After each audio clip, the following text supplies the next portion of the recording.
So since we last spoke, shit has really hit the fan with the 65-game rule to make All-Star, All-NBA. It's been brutal. Not to make All-Star, I'm sorry, to win awards or make All-NBA.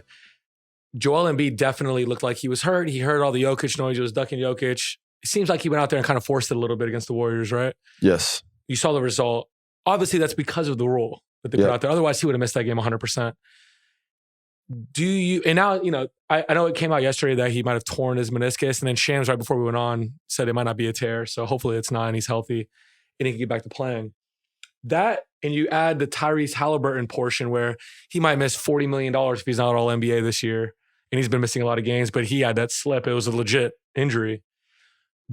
Are you pro 65-game rule, or are you against it? Charles Barkley last night doubled down and said it should be 70. It's ridiculous. I love Charles Barkley. He's wrong. Yeah. Well, the older guys, they played all the games. That's cool, man. And now they walk around and their fucking knees touch. I don't care. I totally understand what they're saying. But with the evolution of basketball also comes like the evolution of players' health. So that's where we meet in the middle, because now these guys are like, well, okay, I understand you, Austin, but why are guys making $35 million like Ben Simmons, or $25 million? Ben Simmons comes back after sitting for God knows how long due to whatever he was injured for, goes and plays a game, and then says he has a knee contusion and can't play. That's the issue. And that's why Stephen A. Smith, I will say, hit it on the fucking head. He said, you players, you young players, all of you guys are fucking it for everybody. And I said this earlier this summer, and people got mad at me. And it was a different topic, but among the same cloth. When you got stars asking to be traded, when you got stars saying, I don't want to play anymore, or I'm hurt, or I don't want to play this night, or I'm not going to show up to camp if I don't go where y'all want me to trade. All of these things that did not happen in the early NBA. Now, what people would say is, well, now NBA players have more of their rights, and we're more aware now, and we don't move like the NFL, and this isn't back in the day. We don't, loyalty has to be both ways. All these different things. This is what happens, is you put Adam Silver in a situation where they're going to start making these fucking rules, man. Now, 10, 15 years from now, what's the NBA going to look like in terms of rules? I don't know. You guys put Adam Silver in a tough spot. I'm not pro Adam Silver. I'm not. Well, actually, I am pro Adam Silver. I think he's a great fucking commissioner. But I'm saying I'm not, in terms of this rule, I'm not saying I'm against it or for it. I'm saying it's a result of what we see and what's going on. It's a result of what we see. That's absolutely. I think they came up with this rule. They're gonna see how it plays out. Looks like it's majority is people are unhappy about it, right? And maybe they could play with it a little bit. They could, I don't know, to change the number, or if it's a legit injury versus guys sitting out for load management like Popovich used to just sit guys out just to do it, right? Like that's how it all started. Yeah, they just got fined the other night for sitting out. Was it Joel Embiid? The Sixers just got fined a shit ton of money for sitting him out during that Denver game. Right. Because everybody's like, yo, this man had 70 2 days prior. Right. And now he can't play against Jokic. But he just didn't look good against the Warriors. Like he was just dragging that leg the entire time, then leaves the game with an injury. That's all because of the rule. And I don't know what they do. All NBA 75,000 is what they charged. That's nuts. All NBA is always supposed to be the best players from that year. And you're supposed to be able to, like we said before, it's like a yearbook of the year. And if those guys, if a guy plays 64 games, he's not going to be on there, is ridiculous, right? Especially having an MVP type of year. If you guys don't think like it costing people millions. Like you said, Tyrese Halliburton might miss out on $40 million. Kawhi Leonard last year played game 1, dominated. In the playoffs. Game 2 in the playoffs versus Phoenix Suns. They lost, but he dominated. Didn't play the rest of the series. He went from game 1, game 2, fully healthy. I think he's battling something, obviously. Didn't play the rest of the series.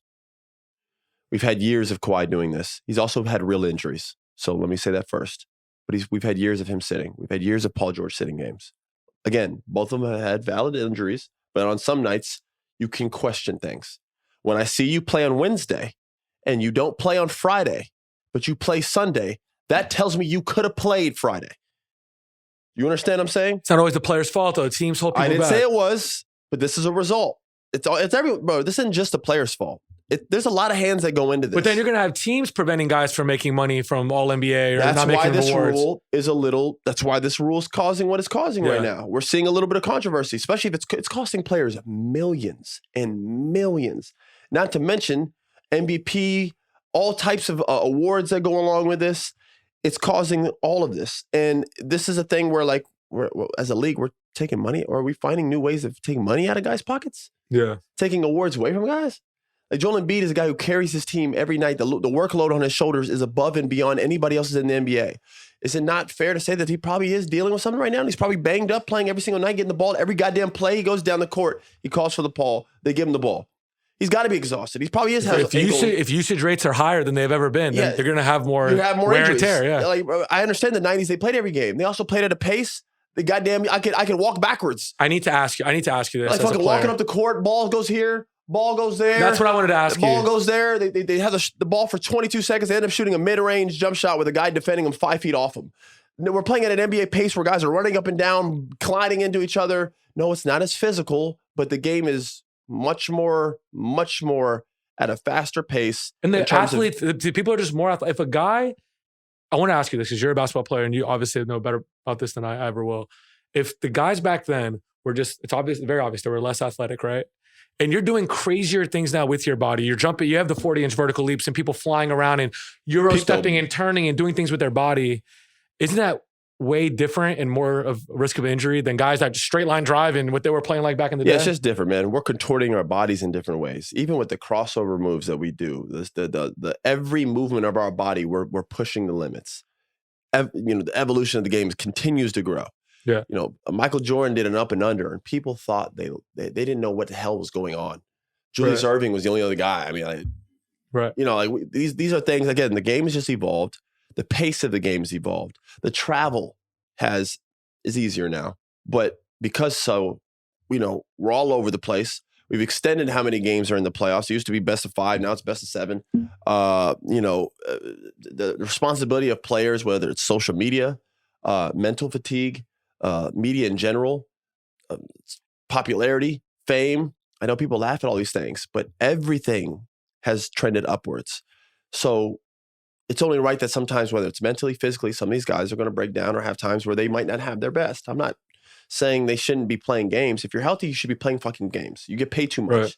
But all I'm saying is there are both sides of this. I'm riding the fence here. Oh no, really. The flip side of getting paid a lot is that, hey, listen, like if the money's out there and it's crazy, why would I risk it? If I'm not feeling good, why would I risk getting hurt and missing out on my next contract or medic? The money's higher though. That's where it gets tricky because now you're not playing for the right reasons. No, but if there's actually something wrong, okay. So your mom told me one time, I brought this on the pod before. I said, what's the biggest difference watching Glenn back in the day versus now watching Austin? She said back then players played even if they were injured. The difference now is if a player plays, unless it's the playoffs, if a player plays even if he's injured, you're risking a lot more. Isaiah Thomas played on an injury, man, and guess what? He never got that bag that he always wanted, right? Isaiah Thomas on the Celtics. And there is a lot more at stake financially. That's all I'm saying. I'm trying to take both sides of it. They should just put it on the voters. Oh, this guy only played 55 games. He shouldn't get it. Instead of making that hard rule, right? It's the voters' decision to say, oh, this guy played 70, this guy played 55. Maybe I'll vote for him instead. And I think they should just leave it up to the voters. But there's way more pressure also to play well every night as well. With social media and everything that we have now, if you have a bad game, like the whole world, like bro, ESPN will do every major network will do a post about it, about how you didn't play well. So it's all dramatized, magnified. Everything is excelled upwards. We all know this. There are many reasons that go into a guy needing to rest his body. I'm not saying there's not. So I'm on this side. I'm a player. I'm a former player. So I'm with it. All I'm saying is I see Adam Silver's point. And I'm telling you, instead of blaming Joel Embiid, or instead of blaming Adam Silver, I'm not even going to say the names, but you know who they are. You know what guys to blame for this. It ain't other stars. Who Anthony Edwards plays. Right, but there's only been 2 MVPs that played less than 65 games. Why don't we let the voters just decide? Listen, Joel Embiid is a guy who historically plays most of his games, right? So this isn't a Joel Embiid problem. It's a problem right now because he might not be eligible for an MVP, or Tyrese Maxey might not be eligible for a first team when he's clearly been the best point guard in the NBA thus far, at least when he's healthy. Tyrese Halliburton, yeah. That's what I meant, I'm sorry. Tyrese Halliburton. Yeah. We have Joel Embiid, who's probably the favorite for the MVP, might not be able to get it because he's missing too many games, and he might miss it by a couple of games when he actually has a real injury. Right. That's the issue here. And I'm not a fan of the rule. I love Adam Silver. I'm not a fan of the rule. And the reasons are such as what we just said. A guy battling real injuries should not be penalized, especially if he's played enough, if he's played 60, 62 games, or if he's played enough to where he's dominated at a level enough to where he still should win MVP. Okay, so what if he does play 60 games and misses 20? If he played those 60 games and absolutely dominated at such a level to people like, yo, he's still MVP, then why the fuck shouldn't he get it? Right. Now we got guys playing hurt. Joel Embiid tries to play last night just so he can make the quota. You have to play above 20 minutes is the limit. He went down right after that. Yeah. This is what we don't want. You don't want stars risking themselves to get hurt. I understand they did that in the past. It's not the past anymore. That's why a lot of those guys can't walk straight. And a lot of those guys, after their career's done, usually complain about getting shot up, about all types of ibuprofens and penicillin or this, and that, and things that they had to do to play in the game and how they didn't take care of them. And the NBA, you hear this with football players and NFL players all the time. So now that we have guys in medical staffs of teams acting the right way and trying to help these guys, it's an issue. Right. Also, if you're Joel Embiid, every time you're in the playoffs, it looks like he's worn down anyways and gets injuries. So why wouldn't he have any more reason to make sure? Be cautious. He's trying to go to the playoffs. You want both? We went into the season saying all that matters about Joel Embiid now is his playoff production. Man, listen, it's one of those things that when you see happening to a player, you feel a certain way because you know, like Joel actually is injured and he's battling and he's playing so hard and he's playing so well. He's having a better year than his MVP year. That him going out there and risking his health and the future of his team's franchise, especially this season, if he's gone, their team has no chance, to play 20 minutes so he meets this quota is fucking silly. So within itself, right there, on the biggest stage you could possibly get, MVP, risking his health so he can meet this rule, the rule's failed. It's failed. It's a bad idea. Charles Barkley suggesting we should double it down and do 70 games is blasphemous. I love Charles Barkley. I was never the player he was. I'm sure he'd like to bring that up because that's what he does to win an argument. I understand the toll on my body wasn't the same as his, but if anybody should know, it should be Charles, bro. Especially for what he had to probably have to go through at most of his career as being the best player in his team. You should know. And it's a different type of game, and you know it is. And it's a faster paced game, and you know it is. That's why Joel Embiid's putting up 70 and 60 and 50 and 36 every night, and y'all didn't do that. The final score of the game was 70 to 80 points. We're getting that at halftime now. I'm not the biggest fan of it. I know the defense is lacking, but the game's moved on. It's a faster pace. Guys are playing a lot. Guys are also fucking legitimately injured sometimes, man. They shouldn't have played through injuries back then. I understand it was cool. Gladiator, you get a sticker for it. As a matter of fact, you get nothing for it. Yeah. Shaq said last time on the broadcast, he said, so if a guy lands on my knee, I can't get MVP, and I miss a few weeks, I can't get MVP. I can't get MVP anymore? Yeah. It's the rules failed. Yeah. And this is the best example we have. This couldn't have happened to a better player. And I hate saying this, but this is the perfect example of why this rule does not work. And it couldn't have happened to another player better than Joel Embiid because he's the leading MVP guy. And now he's in a situation where he has to battle through injuries to meet this dumb rule. It's a bad rule.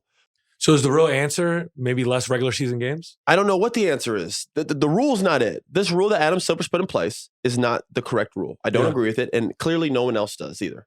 And it's not fair to guys like Joel Embiid, who actually are battling and dominating the NBA, but he's dealing with a real injury right now and has to try to figure out a way to get on the court and possibly could hurt himself even worse further due to this to a rule that could take an MVP away from him. Yeah. Tyrese Halliburton shouldn't be worried about trying to rush his injury and get back from that nasty fall. And now he's on a minutes restriction now too, yeah.